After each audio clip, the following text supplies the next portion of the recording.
लालू यादव के बड़े बेटे तेज प्रताप यादव पर उनके एक करीबी कार्यकर्ता ने मारपीट के आरोप लगाए। करीब 10 साल से तेज प्रताप के साथ जुड़े अविनाश कुमार ने आरोप लगाया कि तेज प्रताप के बंगले पर उनके 20 से 30 समर्थकों ने मारपीट की, उनके कपड़े उतरवाकर न्यूड वीडियो भी बनाया। रिपोर्ट देखिए।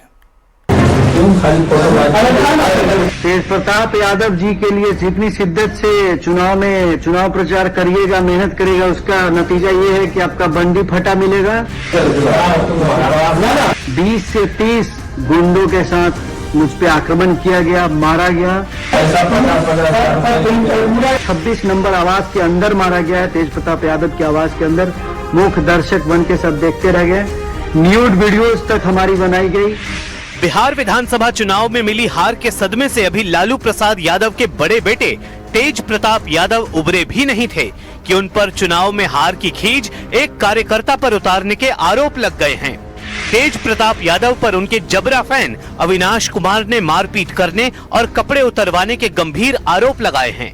अविनाश का आरोप है कि तेज प्रताप के आवास पर उनके 20 से 30 समर्थकों ने अविनाश के साथ बुरी तरह मारपीट की और उनके कपड़े भी फाड़ दिए। अविनाश ने आरोप लगाया कि मारपीट के बाद जलील करने के लिए उनके कपड़े उतरवाकर न्यूड वीडियो भी बनाया गया।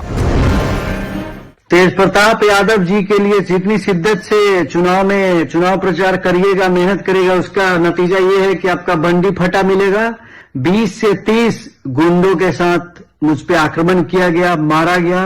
26 नंबर आवास के अंदर मारा गया है। तेज प्रताप यादव के आवास के अंदर मुख्य दर्शक बन के सब देखते रह गए। न्यूड वीडियोस तक हमारी बनाई गई। मारपीट के इन आरोपों से पहले अविनाश का एक और वीडियो सोशल मीडिया पर वायरल है, जिसमें अविनाश तेज प्रताप के साथ नजर आ रहे हैं। अविनाश तेज प्रताप के जन्मदिन पर उनके लिए केक लेकर आए थे, जिसे काटने से पहले तेज प्रताप ने अविनाश को चुनाव में हार के लिए जिम्मेदार बताया। वीडियो में तेज प्रताप अविनाश से ये कहते दिखाई दे रहे हैं कि तुम खाली फोटोबाजी करते हो, चुनाव तुम हरवा दिए और 50-50 हजार रुपए भी लिए। मारपीट से पहले के वीडियो में अविनाश ने वही कपड़े पहने हुए हैं जो उन्होंने मारपीट के बाद आरोप लगाते हुए पहने हैं। अब अविनाश ने थाने में तेज प्रताप और उनके समर्थकों पर FIR दर्ज कराने की बात कही है। हम लोग केक लेके गए थे, मेरे गाड़ी को पंचर कर दिया गया। इस तरीके से मेरे साथ किरनाल जायसवाल गया था, बस्ती सरसिकन का 3-4 लड़के गए थे, सारे लोग, और हम इस पे कानूनी कार्रवाई करने का काम करेंगे। बहुत ही घटिया आज पता चल गया कि तेज प्रताप यादव ने इस तरीके का मानसिकता अपनाया और अपने कार्यकर्ताओं को इस कदर बर्बाद करने का काम किया है। आरोप है कि जब 26 नंबर के सरकारी बंगले में अविनाश के साथ मारपीट हो रही थी, उस वक्त तेज प्रताप भी वहीं मौजूद थे। सूत्रों के मुताबिक तेज प्रताप अपनी हार के लिए अविनाश को जिम्मेदार समझ रहे थे, इसलिए उन्होंने इस बात को लेकर अविनाश से नाराजगी भी जताई। उसके थोड़ी देर बाद ही अविनाश ने अपने साथ मारपीट का आरोप का ये वीडियो सोशल मीडिया पर पोस्ट किया। वहीं भारतीय जनता पार्टी की तरफ से पोस्ट करके राहुल गांधी के बयान पर पलटवार किया गया। बीजेपी ने कहा कि राहुल गांधी ने सदन में झूठ का पुलिंदा रखा है। उन्होंने CEC को धमकाने का काम किया, जो आज तक किसी LOP या नेता सदन ने नहीं किया। बीजेपी ने कहा कि राहुल गांधी ने अहंकार में इस तरह का बयान दिया है।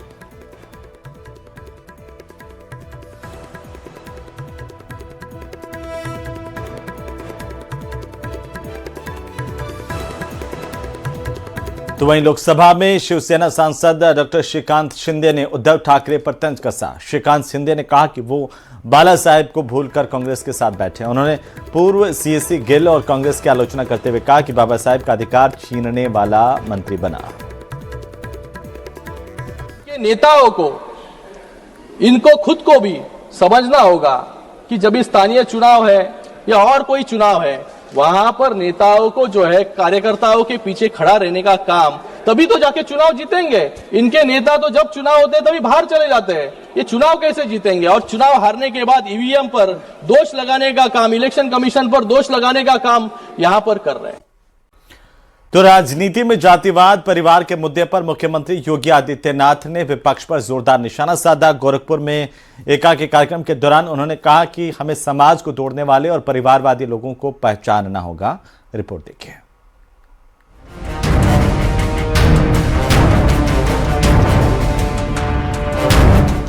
गोरखपुर में सीएम योगी ने विपक्ष पर बड़ा हमला बोला। सीएम योगी ने कहा कि समाज में तोड़ने वाले बहुत हैं, लेकिन जोड़ने वाले बहुत कम। ये लोग जब सत्ता में आते हैं तो केवल अपने बारे में और अपने परिवार के बारे में सोचते हैं, लेकिन जब विपक्ष में रहते हैं तो देश दुनिया की बात करते हैं। हम सिकंदर को क्यों महान कहें? हम महाराणा प्रताप, छत्रपति शिवाजी और गुरु गोविंद सिंह जी महाराज को, पृथ्वीराज चौहान को, जनरल बिपिन रावत को महान क्यों नहीं कहते? भारत के अंदर परमवीर चक्र विजेता हमारे वीर सैनिक रहे हैं, हमारे लिए वे महान है। हमारे लिए विदेशी आक्रांता महान नहीं हो सकता है। जिन लोगों ने इतिहास में छेड़छाड़ करके विदेशी आक्रांताओं को महान बनाने का कुत्सित प्रयास किया है। सीएम योगी ने कहा कि देश को बांटने वालों से सावधान रहना होगा। जयचंद और मीर जाफर जैसे लोगों को पहचानना होगा। ये लोग वही पाप कर रहे हैं जो जाति के नाम पर समाज को बांट रहे हैं, क्षेत्र और भाषा के नाम पर समाज को बांट रहे हैं। ये लोग वही पाप कर रहे हैं जो पाप कभी जयचंद और मीर जाफरों ने इस देश के अंदर किया था। हमें ऐसे तत्वों से सावधान और सतर्क रहना होगा।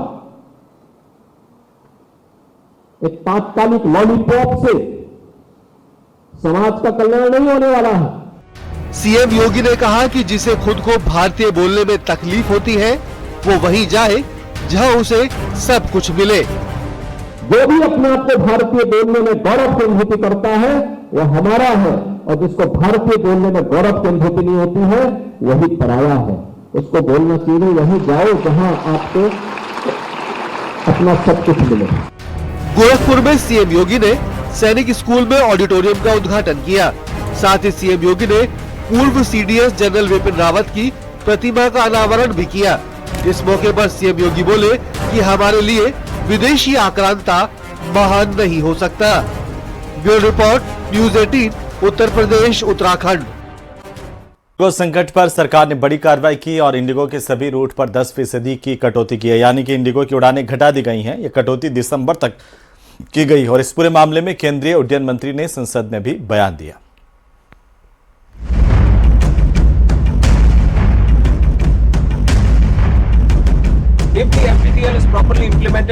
इंडिगो क्राइसिस पर सख्त हुई सरकार, कम की जाएगी इंडिगो की उड़ानें। इंडिगो संकट के बीच आया प्रधानमंत्री का बयान, जनता की सुविधा के लिए हो नियम। करीब एक हफ्ते से देश के अलग अलग एयरपोर्ट पर जो अफरा तफरी मची है उसे खत्म करने की कोशिशें शुरू हो चुकी हैं, क्योंकि सरकार ने सख्त फैसले लेने शुरू कर दिए हैं। तय किया गया है कि इंडिगो की उड़ानें घटाई जाएंगी, जिसका सीधा सीधा मतलब ये हुआ कि सरकार इंडिगो क्राइसिस के मुद्दे पर इंडिगो के खिलाफ कार्रवाई करने की तैयारी कर चुकी है, क्योंकि नागरिक उड्डयन मंत्री ने इंडिगो क्राइसिस पर कड़ा फैसला लिया है। तय किया गया कि इंडिगो की उड़ानों की संख्या कम की जाएगी। इसके अलावा पूरे मामले में जांच पूरी होने के बाद दोषियों के खिलाफ सख्त कार्रवाई करने का फैसला लिया गया है। जांच में इस बात पर भी फोकस किया जाएगा कि समस्या केवल इंडिगो में ही क्यों पैदा हुई। साथ ही तय किया गया है कि 3 दिसंबर से अब तक 7 लाख से ज्यादा यात्रियों को 700 करोड़ से ज्यादा का रिफंड मिलेगा। 15 दिसंबर तक दोबारा टिकट बुक करने पर कोई अतिरिक्त शुल्क नहीं लिया जाएगा। सरकार को भरोसा है कि 10 दिसंबर के बाद हवाई सेवाएं सामान्य हो जाएंगी, यानी हालात सुधर जाएंगी। As informed by Indigo, process of refunds, baggage handling are over in its final stages. Our 24/7 control room continues to assist passengers directly whenever needed. Honorable Speaker, sir, going forward, the government is determined to build a more robust and competitive aviation ecosystem. Through our policies, we are encouraging more new airlines to start and operate in India, ensuring fair access to airport capacity and eliminating any possibility of duopoly, controlling connectivity and pricing in our skies. More airlines mean more choice, more affordability and more resilience for the passengers. Indigo crisis पर नागरिक उड्डयन मंत्री के सख्त फैसलों के बीच प्रधानमंत्री का एक बयान भी सामने आया, जिसमें उन्होंने कहा कि नियम कानून जनता की सुविधा के लिए होते हैं, न कि उन पर बोझ बढ़ाने के लिए। पीएम ने यह बयान एनडीए की संसदीय दल की बैठक में दिया। रिफॉर्म्स पे बहुत जोर दिया है। रिफॉर्म्स मतलब सिर्फ इकोनॉमिक रिफॉर्म्स नहीं, फाइनेंशियल रिफॉर्म्स नहीं, देश के आम लोगों के जिंदगी को आसान और आराम बनाने के लिए रिफॉर्म, हर क्षेत्र में रिफॉर्म। तो बहुत अच्छा गाइडलाइन हम लोगों को दिया है कि भारत में जितने भी नागरिक हैं सबको भारतवासी होने के नाते कोई सरकार से तकलीफ नहीं झेलना पड़े, इसका सुनिश्चित सबको करना है। रूल्स एंड रेगुलेशन, कानून नियम अच्छा है, लेकिन सिस्टम को ठीक करने के लिए, जनता को परेशान करने के लिए नहीं।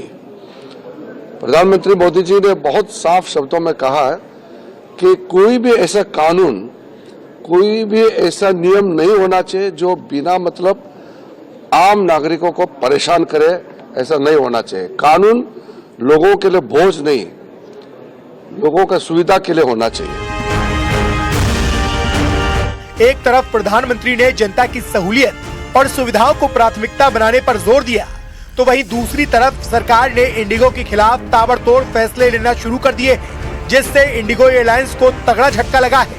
क्योंकि डीजीसीए ने इंडिगो के विंटर शेड्यूल 2025 में 5% की कटौती का आदेश दिया है। बड़ी बात यह है कि डीजीसीए ने जो निर्देश दिया है उसमें विंटर शेड्यूल में जो 5% कटौती होगी वो हाई डिमांड और हाई फ्रिक्वेंसी वाले रूट पर होगी। इंडिगो की मुसीबत यहीं कम नहीं हुई, क्योंकि सूत्रों के मुताबिक इंडिगो की हालात और बड़े पैमाने पर हुई फ्लाइट कैंसिलेशन की जांच कर रही डीजीसीए की 4 सदस्यों वाली कमेटी ने इंडिगो के टॉप मैनेजमेंट को 10 दिसंबर को तलब किया है, जिसमें एयरलाइंस के सीईओ पीटर एल्बर्ट्स भी शामिल हैं। और ये सब इसलिए होगा क्योंकि डीजीसीए और सरकार इस समस्या की जड़ तक पहुंचना चाहते हैं।